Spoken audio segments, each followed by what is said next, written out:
A4C all for Christ. యవ్వనస్తుల కొరకు ప్రత్యేక ప్రార్థన.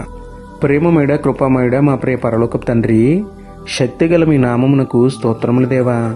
అయా, ఈరోజు ప్రత్యేకంగా యవ్వనస్తులను జ్ఞాపకం చేసుకోండి తండ్రి. యవ్వన బలమును చెడ్డవాటికే దుర్వినియోగం చేయకుండా మీ సేవలో పరిచర్యలో ఉపయోగించి మిమ్మల్ని మహిమపరిచే మనస్సు ఇవ్వండి తండ్రి. లోక ప్రేమలకు ఆకర్షితులు అవ్వకుండా, సోషల్ మీడియా ఉచ్చులో పడిపోకుండా, వాక్యాన్ని చదివే ఆసక్తిని, వాక్యానుసారం జీవించే హృదయాన్ని పుట్టించండి తండ్రి. సోమరితనాన్ని తీసివేసి తల్లిదండ్రులకు ఇంటి పనిలో, సంఘ పరిచర్యలో సహాయపడే సద్బుద్ధిని, మానక ప్రార్థన చేసే సద్భక్తిని అనుగ్రహించండి తండ్రి.